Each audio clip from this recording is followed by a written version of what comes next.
Well, Mind Cakers, I am delighted. I'm going to title this episode Howard's Revenge. It's the return of Howard Scott Warshaw. How are you, sir? I am very well, Lee. It's great to be back. Thank you for having me. You're very welcome. I think you're only our second return guest. Wow. Have you done more than 4 episodes? We have just a few, yeah, we've done a few than four, more than 4 episodes. I think Well, in that case, I am honored. we are rapidly approaching 50, I think. Wow. And they said it wouldn't How last. prolific. That's Prolific. excellent. Yes. So, but I was conscious that when we spoke last time, it was very much Atari leaning and not so much therapy leaning. So, been dying to get you back on to talk about your transition into therapy. And However, it makes sense, because, in therapy, avoidance comes up quite a bit. yeah, absolutely. However, I think I should start by saying that I have listened to your audiobook Once Upon Atari, and I thoroughly The enjoyed it. audiobook of this book, Once Upon Atari by That Howard is the Scott one. Warshaw. I that's the one. Oh, Yeah.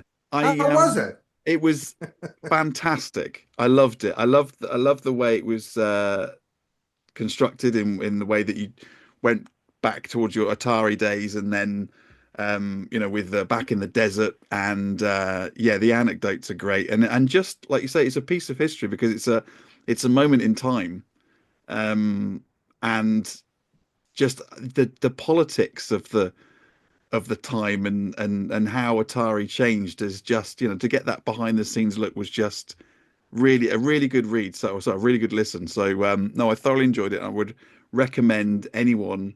And you were right that the audio book does sound exactly like you. Oh, thank you. I'm glad that came through. That I'm curious, does it feel like a conversation with me? Do you feel like you're yes, actually talking with me in it? yeah, yeah, yeah. No, That's good. very That's much a so. weird artifact of my style, but Yeah, yeah. It was, and I think because you threw in the note to nerds, and yeah, it was very conversational, even though you are just listening. It wasn't, it wasn't. It's a very easy listen, and I thoroughly enjoyed it. So I would recommend it. I've put it on the link tree today, actually. So anyone who would like to go and check it out, go to our link tree or go to Howard's website, and yeah, get a copy. And if you're coming to Scotland, I would like a signed one, please. oh, absolutely. I would not venture into Scotland without one I for don't think you. that they won't let you in, Howard. I don't think. This I vow, and I believe it too. Right. Well, let's start with some therapy questions. However, I have got some very well, not are they nerdy? I don't know. You can be the judge of some computer questions to finish up with. Hey, I'm an open book, and I you can flip from chapter to chapter. It's all good. Right. Okay. So, excuse me. You call yourself the Silicon Valley therapist. I do. What makes therapy different in the tech world compared to other industries, do you think? That's a good question. No one's ever asked me that before. There's a few things there's a few very interesting things about being a therapist, having been a computer nerd. Mhm. One is the incredulity that people have over the idea that I was an actual intense low-level programmer and became a therapist, which is a product of a huge misconception, Mhm. right? The idea that everybody thinks of computer nerds as having no communication skills or the inability to actually talk to another human being. Yeah. This is this is a gross misconception. And because the thing is, if you really think about it, programming a computer is actually a communications exercise, Yeah. right? That's why they call them computer languages, right? And because when you're programming a computer, what you're doing is it's like I always think of it as like negotiating, being an ambassador, going to another country and negotiating something. And the more fluent I am in the language of the land I'm visiting, the better a deal I'm going to negotiate. Yeah. So programmers have to be facile communicators to be able to take what they want to do and put it in the language of the computer clearly, unambiguously, and specifically. And that is a communications exercise. It is also an analytical exercise. Mm. Now, the idea that computer nerds have no people skills, which is the part that makes people really thinking, well, how did you get to be a therapist? They're all What I, Sheldon from The Big Bang a Theory. Big Bang Theory, exactly, Yeah. exactly. And what I say to them is, if you really think about it, programmers and therapists are very similar. We're all systems analysts, right? It's just that I've moved on to a much more sophisticated hardware in the human brain. So that's the way I think about that transition. But there's an aspect, it's not that programmers are poor communicators. It's that sometimes they're very irritating people to communicate with. and there's a difference there, right? And so because programmers are forced to play this game of, and I've thought about this a lot actually, I'll tell you, programmers are forced to play this game of preparing for everything you can't anticipate. Yeah. Right? Which by definition is a very difficult game to play, because if you can't anticipate it, what do you do with it? Mm-hmm. Most people live their life dealing with the most common situations, and they have a repertoire for that. And other stuff, when it comes up, well, you deal with it, but it doesn't happen that often. Mm-hmm. Programmers have to start by finding all of the extraneous, ridiculous, will almost never happen possibilities and account for them and cover them. So it makes them think in odd ways. It also, computer languages are not written for human beings to be able to communicate more easily. Mm-hmm. Computer languages are written so that they're 100% unambiguous, so there aren't two ways to interpret something you tell the computer. Human language is rife with multiple interpretations and Yeah. stuff. So computer programmers have this idea of specificity that most people don't deal with in their day-to-day life. Mm-hmm. So the problem people have in communicating with programmers in a lot of cases is programmers like to exploit the fact that most people aren't really that specific when they're communicating. Mm-hmm. Certainly not as specific as they think they're being. And when you're trying to communicate with someone and tell them something, and they're constantly picking on your language instead of actually having the conversation with you, that's really irritating. Mm-hmm. And most people interpret that as a lack of people skills, when in reality, it is a fair amount of understanding the interaction, just wanting to tweak it in an annoying way. Mm-hmm. So I'm not saying computer programmers aren't assholes. I'm just saying they aren't necessarily poor communicators. Yeah. What they choose to communicate. So, I mean, as a therapist, I'll tell you one more thing, is that when you make the transition from computer programmer to therapist, you learn two very interesting things. One is that programmers, they see therapists as just a bunch of woo-woo space cadet out there people, totally ungrounded, no feet on the ground, not out of touch with the reality, what they would consider the reality of day-to-day life. The other thing you learn is that all therapists look at virtually any engineer and see someone with Asperger's. They see someone on the autism spectrum. That's all they see with programmers. Mm-hmm. Okay. So as someone with a foot in each of those communities, I see both the truth of each and the prejudices of each. And it is so interesting to be on both sides of that. But this is something traditionally that I've been in my life. I'm a polyglot, I think people would say. I'm someone with, I have my feet in a lot of pies because I like tromping on dessert, right? So people consequently, I have such a broad array of interests and have cultivated a wide array of skills that most people, when they see me doing something in one area, assume that's the totality of me, which is what people do. And then when they find I'm over here in this other area, it doesn't make sense to them. Well, how can you do that? Because you're not like that. You're like this. What they're really saying is you're like me. You can't be like people I don't think are like me. Mm-hmm. And I tend to drive people like that a little nuts. No, I can imagine. And I think that's a really interesting thing that came across in the book, in that when you're used to being regimented in the way that you're having to speak to the, for one of the better expressions, speak to the computer, because like you say, there's no computer error. It's only ever a human error. So you have one way that you can communicate. And I find in my own job that I think people can get, I don't want to say irritated, but I can take longer to do a job because I will look at the possible, like you were saying in the book, I look at the possible outcomes and go, well, actually, this is the problem.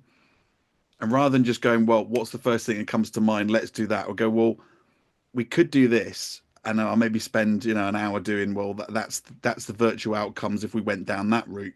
But also it might be slightly, and then you weigh up all the options and you've gone through all the scenarios. And then eventually you come out, people go, well, how did you come up with that? And I go, well, yeah, but it took me longer, but I've gone through all the possibilities. And like you say, you're looking for all the plot away. We could do that, but there's a chance that, they could counter that with whatever it is. And you're weighing up the risks and opportunities, and it's in that analytical way. And then, like you say, people will pigeonhole you, I guess, because they think that you can only speak in that language. You're all Sheldon from. It's true. Everybody Mm, thinks, the therapists think we're all on the spectrum, the programmers think they're all nuts. And it's such an interesting thing. So I gave a talk to therapists about programmers, about working with programmers as clients. mm. And what I wanted to call the talk, although it was tough to put it on the poster, was, can you tell the difference between Asperger's and assholes? And because it does come out, and there are nerds who are traumatized by social rejection through their adolescence, Hmm. who then find themselves in power positions where they have a good deal of money and prestige if they become Yeah. successful programmers later. And there's an inversion that the people who were the shunted outcasts in their adolescence, where they were forming a lot of their personality, now become the power figures, and people, they attract attention. The same people who rejected them will Hmm. now play up to them. And for some people, there's the urge or the impulse to get revenge, to fight back, to strike back at them. Hmm. I recognize these people as the people who rejected me when I was younger, and now I have the chance to reject them or trample them or muck with them a bit. Well, yeah, I don't know how much of it is true, and I can't remember the name of the film, but it was a social network with, with the sort of story of Mark Zuckerberg, who was Right. seemingly rejected at Seemingly school. on the spectrum. I'm not saying there are no nerds on the spectrum.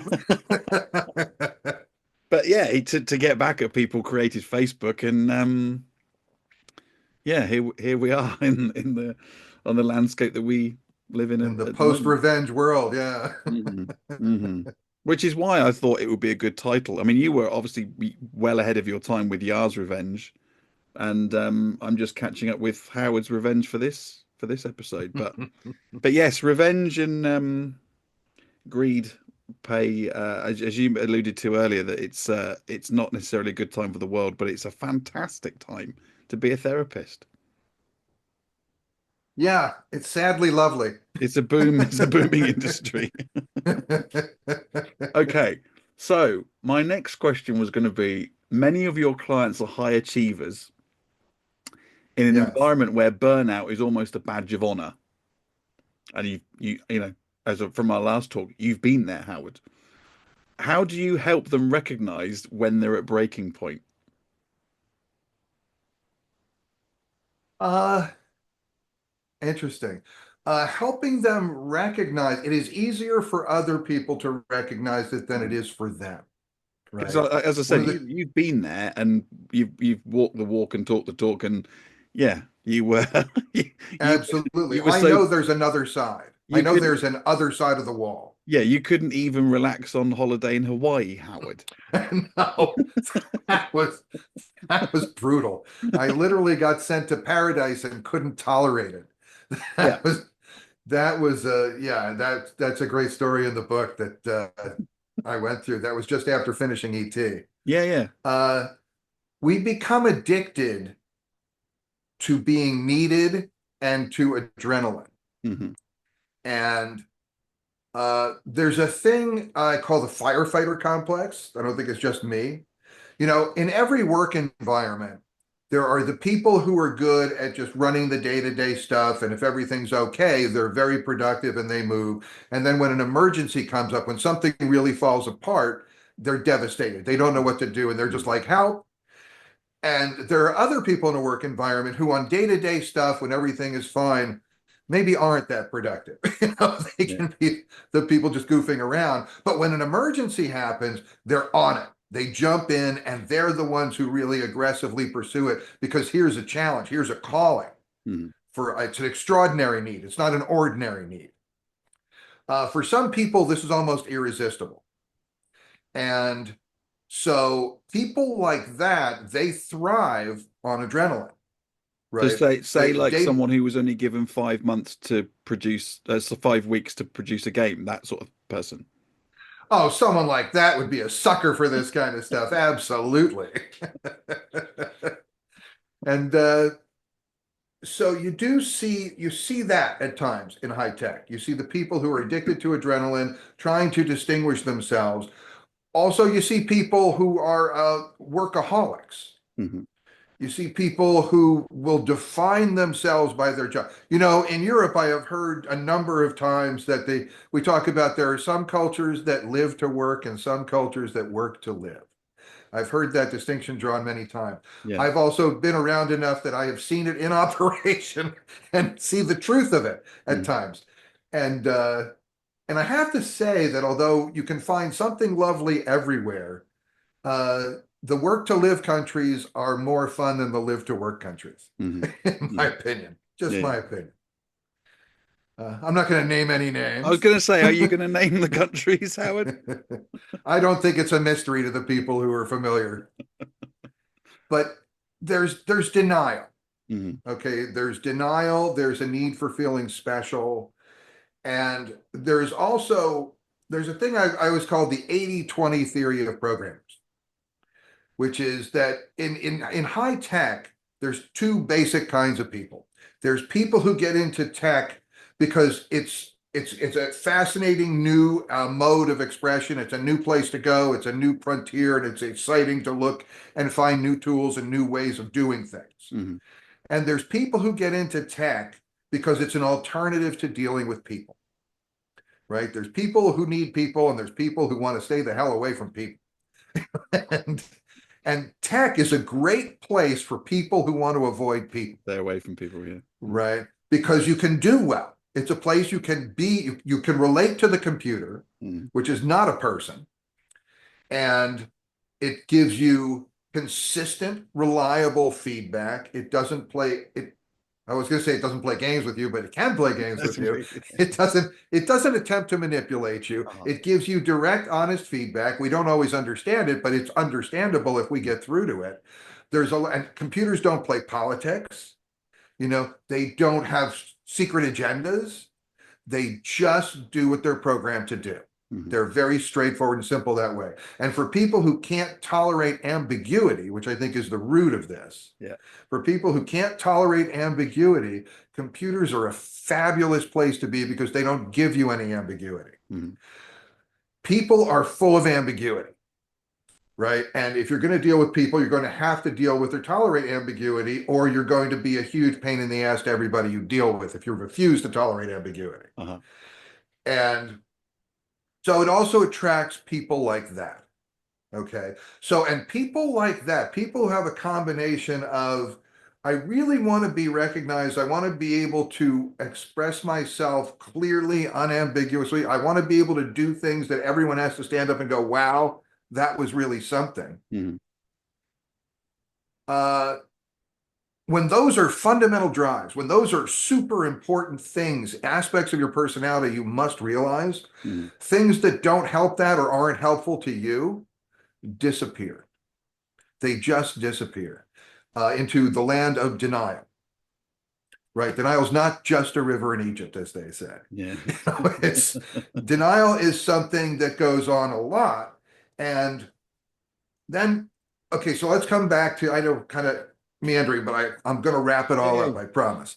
So, now, dealing with super intelligent people, that's what I do, right? My clientele is it's what I deal with the super intelligent and the people who are trying to love them, Mhm. Mhm. desperately.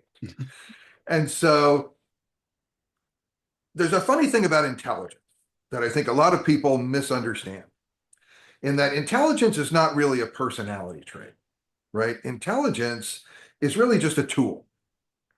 And so someone who's more intelligent will do the same task faster, better, or cheaper than a less intelligent person. Mhm. Intelligence helps you achieve goals. It doesn't necessarily help you select them. There are really smart people who will do really stupid things, but they will do those stupid things faster, better, or cheaper than a less intelligent person. Okay. Yeah.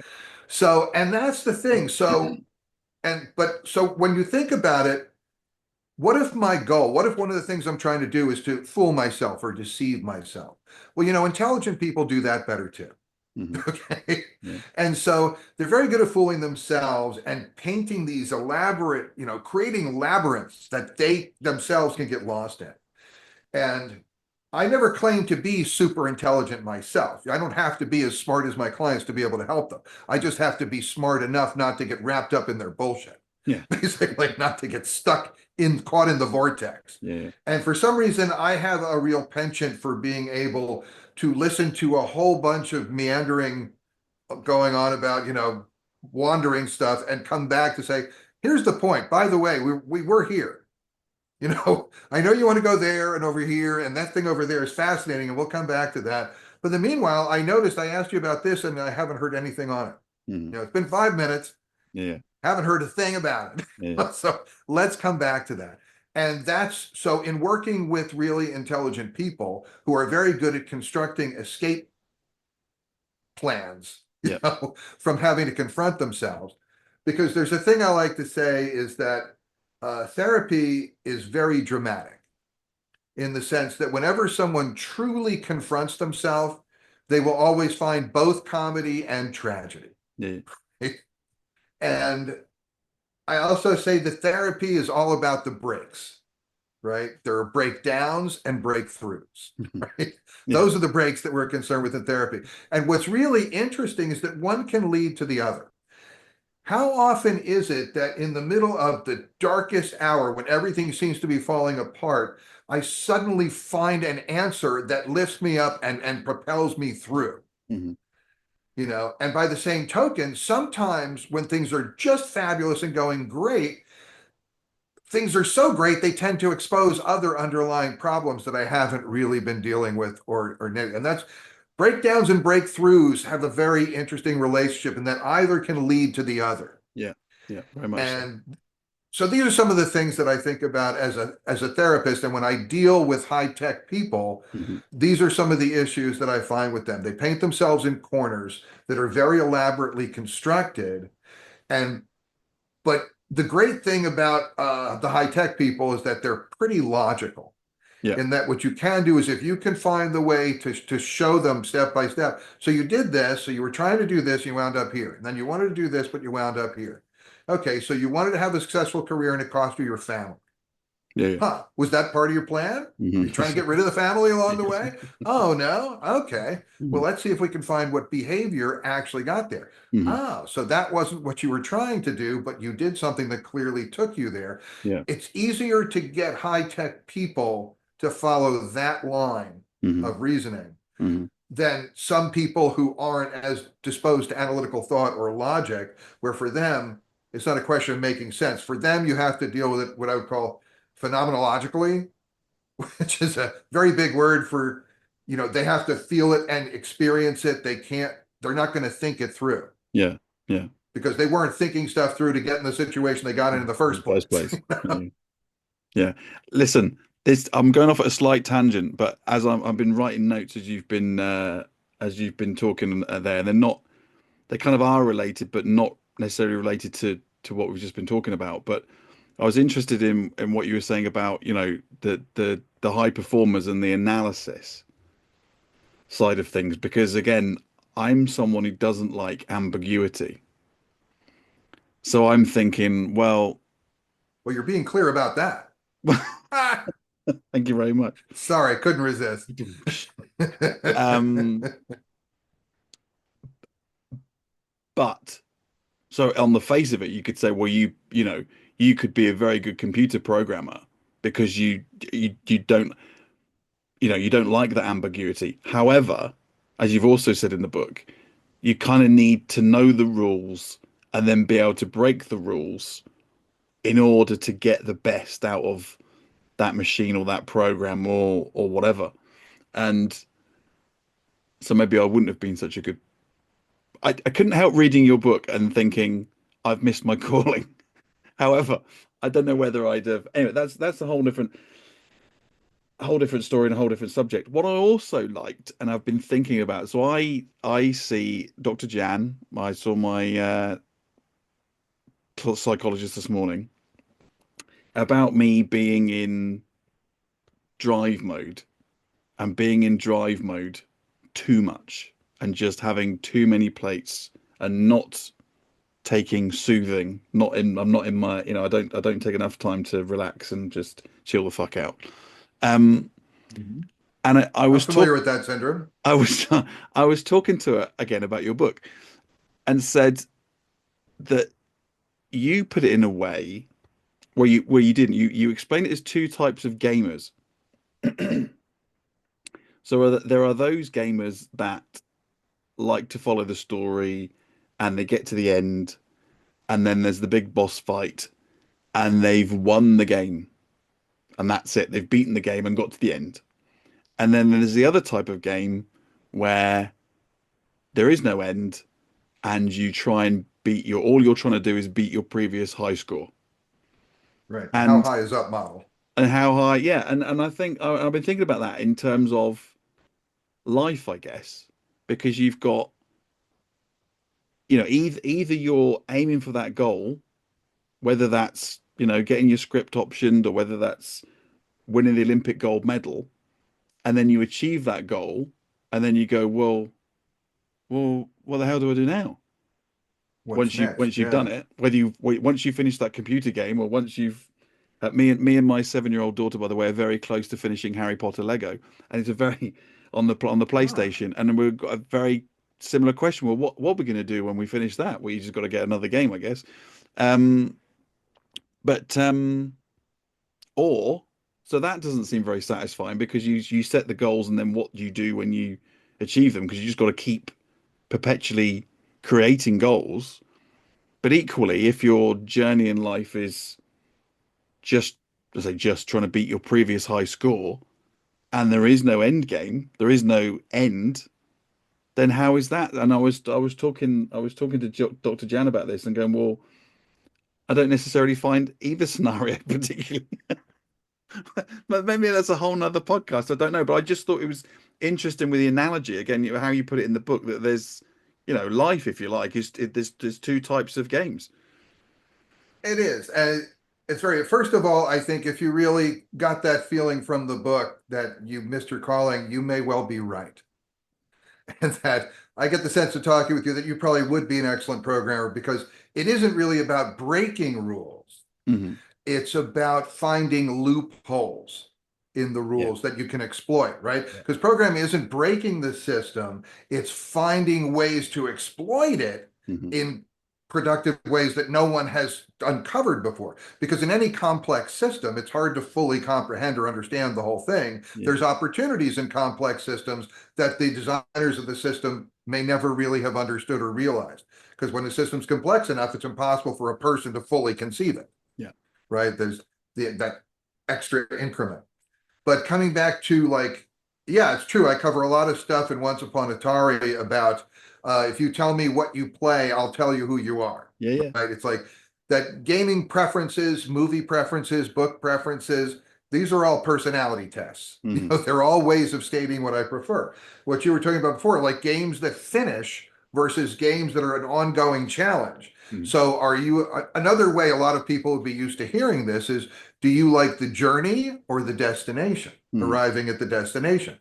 And and there isn't a right or wrong with this, but these are different ways of viewing it.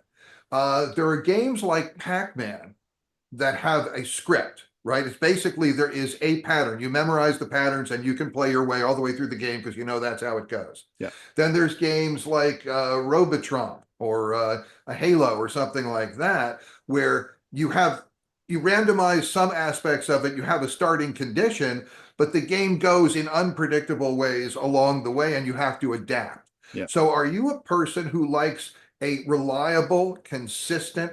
I won't say a foolish consistency because I'm not Yeah. a hobgoblin. But, you know, the uh, some people prefer a planned, understood approach that you can just execute reliably. And if I learn it and execute it well, I know it's going to work. Hmm. Some people like a seat of the pants, spontaneous, read and react Yeah. experience. Yeah.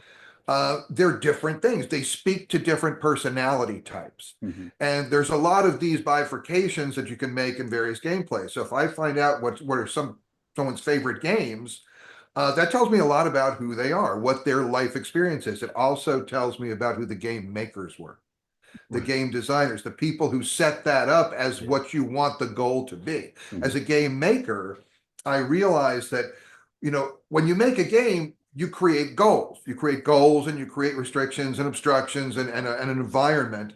And when you create that, you're making a lot of statements about your life experience, who you are, what you think is positive, what you think is negative.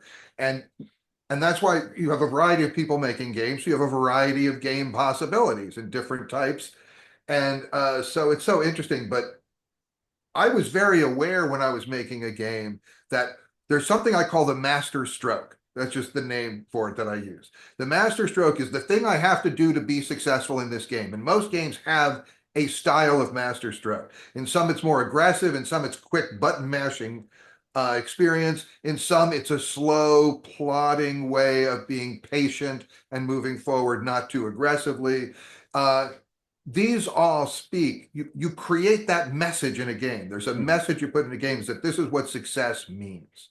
And it's usually a reflection of what the designer's outlook on life is, the kind of things you have to do to succeed, and the kind of things that are put in the game to be daunting. Yeah. Those are reflections of my goals, my dreams, and my fears, Yeah. right? Because I As a guess, like you game say, designer. it's a reflection of your right and wrongs, I guess, of what again morally. I'm maybe getting a bit too deep about this, but morally, you will have an idea of what you think is right and wrong, and what is a challenge, and what people should expect, or how hard something should be to get through. Whereas another programmer could have completely different values or morals or whatever. And like you say, I'd never really thought about it like that before. But yeah, it is a reflection of their personality.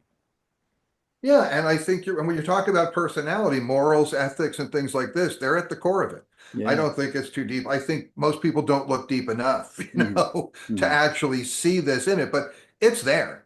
Just like, when you look at paintings, I like to look at paintings and I see what I can learn about the painter Hmm. from what made them make the choices they did to put that on the canvas. Sometimes it's external influences, sometimes it's internal influences. But what I like to say is that everybody signs their work. Yeah. Everybody signs their work. Whatever, give any task to any group of people, no two people will do it exactly the same way. Hmm. Hmm. It can be the very simple, take a block and put it on top of the other block. Something very simple. You're still going to find subtle differences from person to person because everyone puts some of themselves into everything they Into do. that. Yeah. And if you know how to see the signs and read it, you can learn a lot about anyone just from what their preferences are, how they execute, how they act, all that. But this comes back to another thing which you were talking about before is that you have too many projects, there's too much going on. Mm. There's a thing, I see myself as what I call a recovering doer, Okay. right? Always doing. I have to have the next thing to do. And I won't mind doing something and finishing it. But when I do, I have to have the next thing to do. And if I don't see a next thing to do, I'm like, well, what the hell? Now what? Hmm. So, because I didn't have the being gear. So there's doers and beers, Yeah. and they're different people. And we need both. It's important to have both. And you used a very interesting word before, which is to soothe, Yeah. soothing, because we learn a lot from people about how we soothe. In the world of psychology, there's this whole area called attachment theory, which to my view is all about soothing. It's not about how we act, it's about how we try to soothe. That's what really speaks to our attachment styles. But anyway, doers and beers are very different people. They're very different people. And usually we lean one way and could probably use some lessons in the other way. The one thing you know for sure is that people who are very heavily on the doer side don't interact that well with people who are very heavily on the beer side, because doers see beers as just lame, inactive, just staring at their belly button type people. Yeah. And beers see doers as people who are so focused on being busy, they're missing the actual point and beauty of life. And in some ways, doers versus beers is very much like programmers versus therapists. Yeah. Yeah.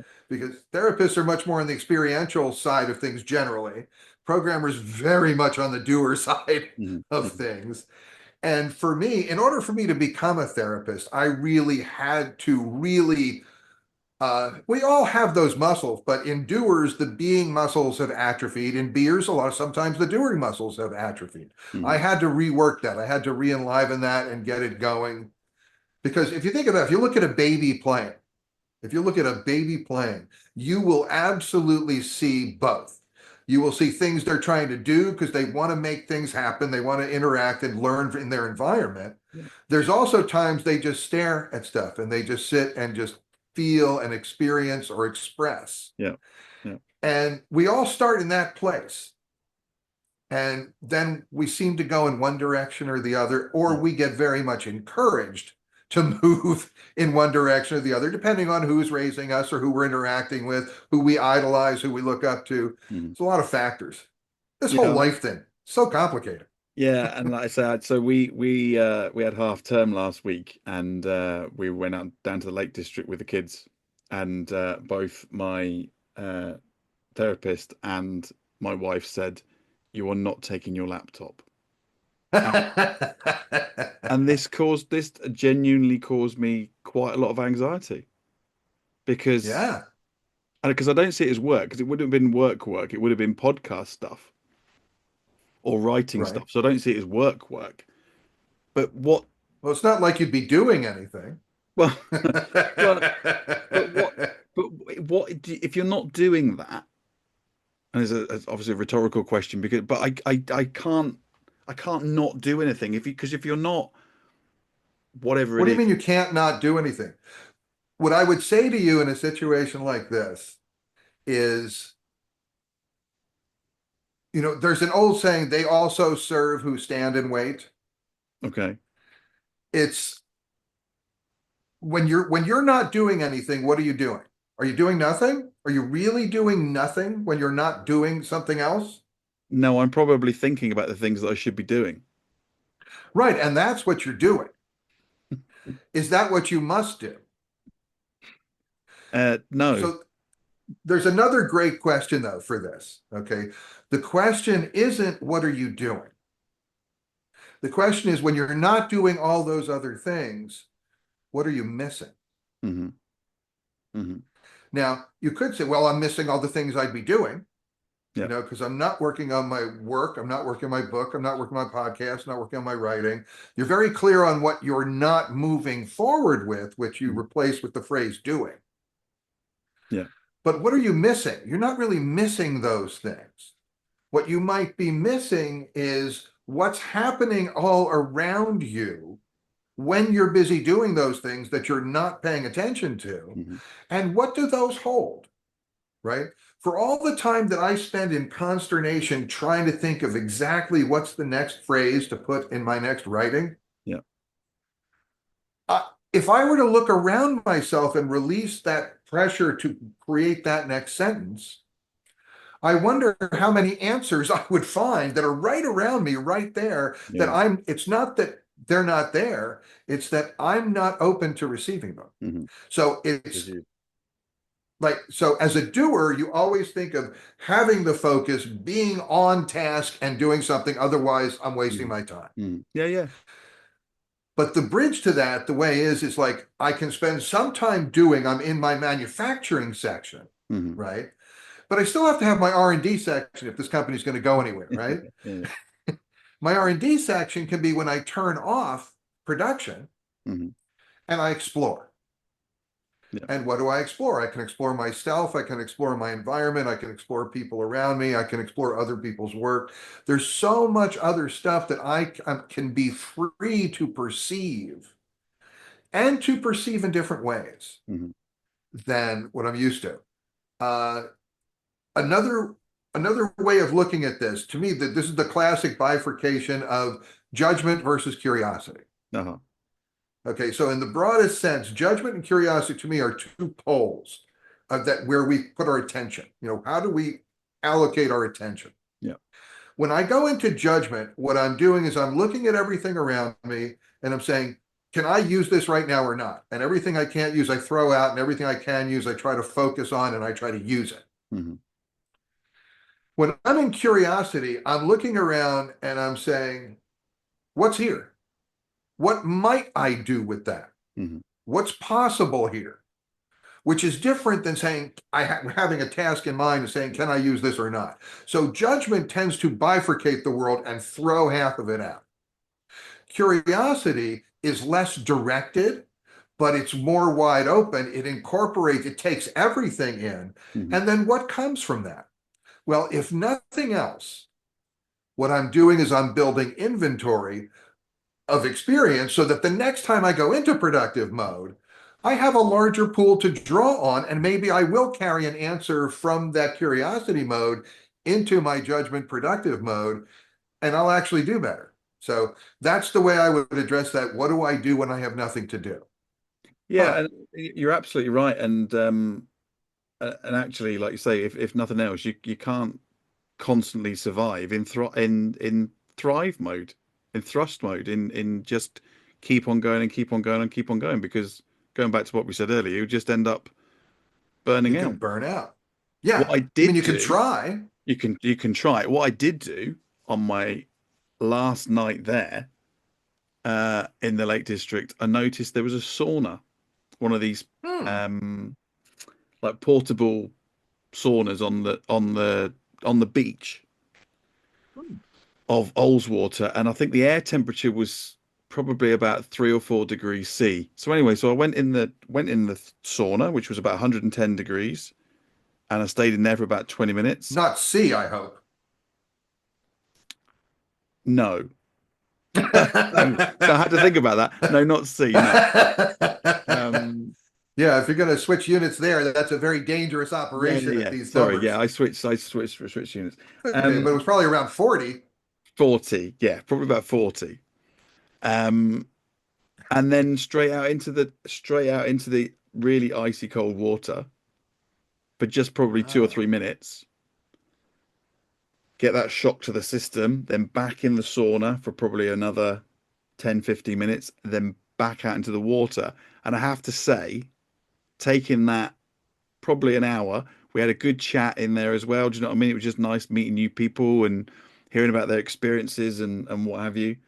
So socially it was very good, and just physically I felt so chilled out, which is not an experience I'm used to, not a feeling that I'm necessarily used to very often. But yeah, having the hot and the cold and the hot and the cold, I just felt so zenned out afterwards. It was fantastic. Um, Awesome. so yeah, that was a positive of me taking some soothing time for myself rather than I must be doing something, because you're right. My wife often takes a mickey out of me that, you know, I see time that I'm not achieving something or doing something is a waste of time. And she is very much the opposite of that theory. And yeah, we do. I don't say clash is a too is not the right word, but yeah, we do have a difference of opinion on that from time to time. Well, the thing is, most people select part, and there's the phrase opposites attract, Mhm. right? Which I think is bogus because I think it's only half a phrase. People say opposites attract, but what do they attract? Opposites attract conflict, right? Opposites can attract irritation, but opposites can also attract learning. Hmm. They can attract opportunities. They can attract a greater breadth of coverage of whatever thing we have to deal with, Yeah. right? So opposites, it's everything to me is a double-edged sword, right? There's pros and cons. Yeah. But the thing is, a lot of people will pick a partner. I have a whole theory about how we pick partners. I call it the method to Cupid's madness. Okay. And I don't know if you want to hear about that. Do want to hear about that? Yes, please. Okay. Because tangentially, I'm very capable. I can take a tangent with the best of them, and I'm always happy to go. So the way I believe we pick partners, not for love, not for sex, not for family, not for wealth. I think when we really select a partner, we pick partners based on growth, on our growth. That any point in time, and I believe this is a subliminal process. I believe this is an unconscious process. Okay. But at any point in time, we're very aware of what the next thing we really need in our life is. What's our next growth challenge? And we wander around in the world, and when we meet people, we see them fairly deeply. We recognize them unconsciously at a fairly deep level, and we're always asking ourselves one question. Is this someone who is well suited to advance me in my next challenge, in my current challenge that I'm trying to work on? And when I meet someone who seems to be a good profile for helping me take a step up, I feel really good about that person. Hmm. When I see someone who has nothing for me whatsoever, I'm repelled by them. That's horrible for me. Yeah. So, love at first sight. The way we'll talk about love at first Yeah. sight. What that is that's when I recognize someone who's the perfect partner for me to take the next growth challenge I have. So that doesn't mean everything works out, but No. it does mean, yeah, I really like this person initially. Now, when we're going to school, we all recognize there's a big difference between registering for the course and doing the homework. Okay. So there's love at first sight is when we register for the course, right? Yeah. Then there's another phrase, the honeymoon is over, the point where the honeymoon is over. That's when we get our first homework assignment, Yeah. Yeah. right? Because just because we found a good partner to take this growth step, if it's a decent growth step, it's going to require work. It's Hmm. going to require effort on our part. And now we have to make the choice, the conscious choice of, do I really want to do the work? Am I going to sign up and follow through and do the work I need to do? In which case, if I do, that person's going to continue to shine because now they're a mentor, they're the right teacher at the right time, Hmm. and I'm getting what I need, and it's fabulous. But we're not always ready to do the work. We always know what the growth challenge is. We're not always ready to take the step. Yeah. So when I'm with someone who's really the right person to go on this hike and I don't feel like walking, and they go, come on, come on, come on, it's time to go. Come on, get shoes on. Come on, let's go. It becomes very annoying. Okay.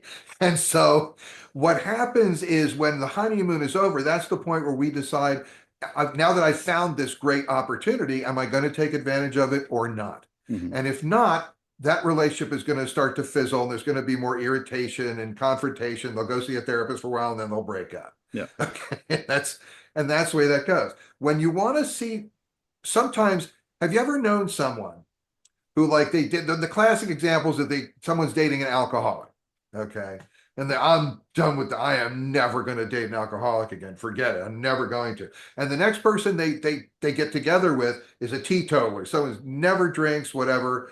And then they get together with them, and a few years later, it turns out this other person has become an alcoholic. Right? You'll see people who say, they had this horrible relationship. I'm never going to do that again. In the next relationship, they're in someone who's just the same person. Hmm. You might not have even guessed it at first, but they're definitely It there. turns out, yeah. What you're seeing is a person who's very good at locating good partners for the challenge, but is not ready to do the work. And Hmm. they're going to keep redrawing this lesson until they follow through and work on it. And at that point, either they'll find a new challenge and see if that person's a good one to move on, or they'll be done with that work. And then sometimes people have amicable breakups because they got what they needed in that Yeah. relationship, Yeah. and they're ready for a new thing that the other person isn't particularly well adapted for. Hmm. Hmm. Sometimes people have horrible breakups, and that's usually when they're frustrated because they didn't get what they needed from that person, but they demanded the other person do it, but they didn't want to do the work themselves. Mm-hmm. Because as we say in therapy, every couple comes to therapy knowing exactly how their partner needs to change to make things better. Yeah.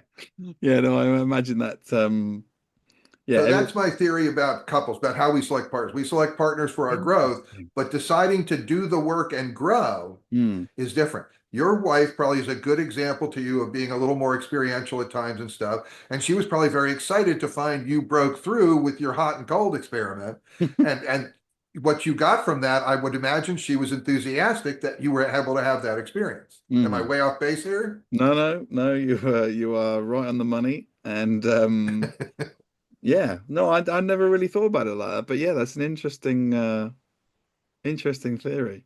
And I guess that kind of applies for maybe not just marriages, but partnerships outside of marriage as well, whether that be a business partnership or a um, you know, that's that sort of thing as well, because you're looking for someone to pair Absolutely. up with who you think is gonna add that bit of whatever that you need.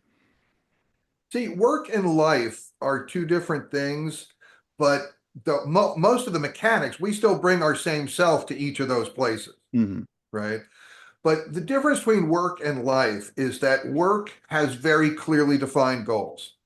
Usually, when we have a job, when we're working, Yeah. there's something very specific we're working towards. When we look at someone's resume, we can assess whether they're a good candidate, possibly for what we're trying to do.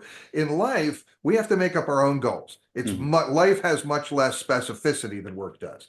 There's still it's setting goals and trying to achieve them is what's always happening for us, And right? It there's more and more choice. I mean, way more choice. I'm thinking of my parents and my grandparents. Their goals were limited, if you like, because they didn't have the opportunities that that I've got or my kids have got now.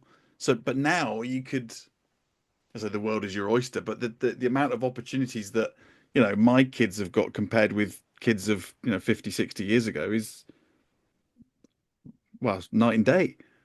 Absolutely. And it's true. And it's in some ways it's wonderful because it's created more opportunity. In some ways it's a little tricky because it's created more chaos, Yeah, yeah, yeah. right? When you have fewer options, you have less anxiety over making the wrong choice, Hmm. Hmm. right? If you're someone who really believes it's important to make the right choice. Yeah, well, again,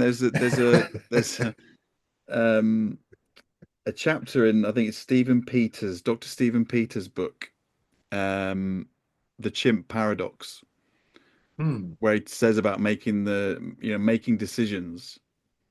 And ultimately, when you're making a decision, if you have all the information that you need to make that decision, just make a decision, because rightly or wrongly, because ultimately you can ruminate for another however long, but you're not actually going to accumulate any more information to help you make that decision. The problem is that you're worried about the consequences of making the wrong decision rather than actually the decision itself. And yeah, I think that's an interesting take as well, as in that, yeah, it just Very sometimes much you so. just Yeah, that's touching on perfectionism, yeah, right? yeah. It's Uh-huh. the idea, and I think you said it beautifully, right? Is the idea that you're spending more time worrying about maybe having made a bad decision Mm. than you are about making a decision, dealing with the consequences, and moving forward. Hmm. It's Hmm. as if this is the last decision you're ever going to make, so it has to be the right Yeah. one. And it's When the not truth is, reversible. right, the truth Hmm. is every decision you make just leads you to the next decision framework, Hmm. right? And if you look at life as a series of super consequential choices and oh my god, if I make a mistake I'm doomed, Hmm. which some people do, Yeah. as opposed to life can be a series of approximations, right? Each decision is just another step in a series of approximations that I'm hoping is converging on something good, and if I Hmm. don't like the direction I can start changing my next incremental decision to move me in a different direction, Yeah. because very few things are irreversible. Hmm. Hmm. But are you moving in a direction to fight the boss, or are you moving in a direction just to beat your previous higher score? That's a whole nother Exactly. podcast. How much longer have I got you for, Howard? Are you needing to go? We're starting to, I'm turning into a bit of a pumpkin at this point. Okay. Um, well, in that case, I will get to my questions that were, if that's okay, about computers. Okay, yeah, we've got a few minutes now, but I'd also be totally game for being your first third appearance guest if you're interested. Okay. Well, no, all I was going to say was back in the day when you were a programmer, because it got me thinking about um I remember when I had my ZX Spectrum and you used to get the magazines that had all the code in it and you had to type in all these pages of, I presume that was basic. Would that be basic language? Typically, yeah. So you had to type in all the things, and if you typed in all the things, you'd make a stick man sort of do star jumps or whatever it was. But evidently, you mistyped like one thing and would spend hours going through finding. So I suppose my question is, it's a two-part question. How do you, I'm sorry, a three-part question. How do you learn? Are there different codes? So basics, presumably you're not programming in basic. There are different codes, different languages that you program in. How do you learn that? And then from the book, is it Jerome that you mentioned who does the graphics or did the graphics? Right. Jerome. What's Very he good. doing? Is he doing code as well? What are you, how do those two converge if you're doing one bit and he's doing the graphics? Oh, good question. Okay. Yeah. So, because that's an interesting point. Yeah, the graphics and the code, people talk about them as separate things, and they are separate things. Yeah. So the way I worked with Jerome is I would give, because the graphics, what you're doing is organizing pixels. You're just specifying, this pixel is going to be this color, this pixel next to it's going to be this color, and you do that enough, and now you have a picture. And if you want an animation, what you have is a sequence of pictures, and the code has to know to use this picture first, then set this picture after it, then this picture after it, while you're Okay. positioning them wherever you need to. Yeah. Okay, so the graphics are just like literally pictures that you're laying on something.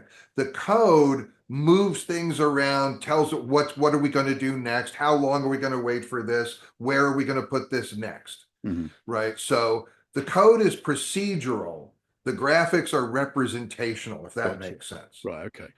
So the whole game needs the code. The programmer is like the maestro in the orchestra Yeah. who's going to say, okay, well, you play this, then you play that, then we're going to move this over here. We're going to do, and that makes the whole game run. Hmm. And so what you tell a graphics person is you can have this many pixels and this many steps of animation, and you can do this, Gotcha. and Okay. they'll use their tools and stuff, and they will produce a sequence of data that represents the graphics. Hmm. Meanwhile, as the coder, I'm writing the program code that's going to say, when you're ready, I'm going to grab this set of graphic data, this picture, and throw it here, and I'll grab this picture and throw it there. So while I'm programming, I might just have like squares that say 1, 2, 3, 4 on them, and just run those so I can see the animation is running. Yeah.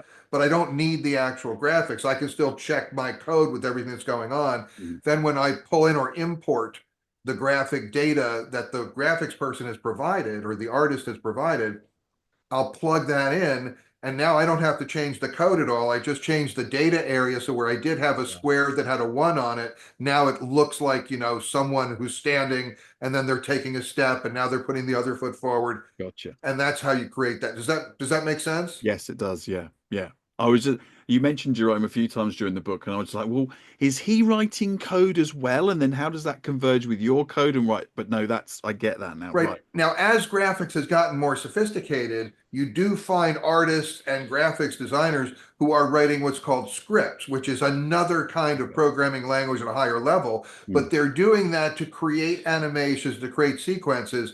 When they're done with that, they're going to tell the system they're on to output the data that's just like the picture in a format that I can then suck into the main program Right. and have those things appear. Hmm. Hmm. So as a programmer, I'm using straw man or basic raw versions that use the data, but it's not good data. It's garbage Yeah. data, but Yeah. it's placeholder.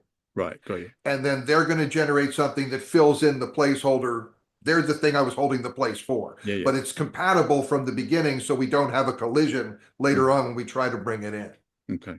Gotcha. Right. That's been bugging me since I finished the book. So thank you. Bugging, is that a, it's almost a, Oh yeah, well that's a computer term I too, know a computer, bug. but it's been bugging Do me. you know what a bug is? That's something I can tell you about computers because this is very interesting. A bug in computer technology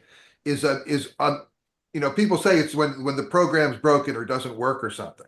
But what a bug really is a miscommunication between the programmer and the computer, Uh-huh. right? Uh-huh. Because a bug in software occurs when either the software does something I didn't want it to do or doesn't do something I did want it to do.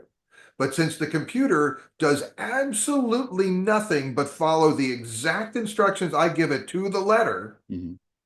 if it doesn't do something I intended it to do, it's only because I did not tell it to do Yeah. it correctly. Yeah.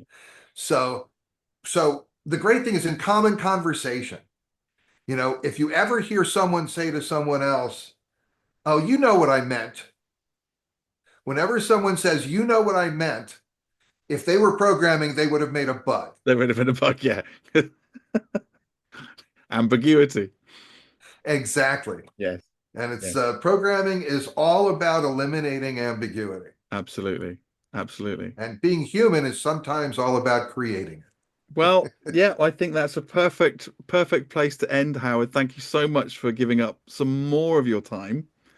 And I've been really looking forward to this one. And yeah, no, I really appreciate you coming back on. Lee, it's a genuine pleasure to talk with you. I always Brilliant. enjoy it. Thank you so much for having me. It was a pleasure being had. Thank you. Thank you very much. Well, I'll stop there and thank you very much, Howard. No, I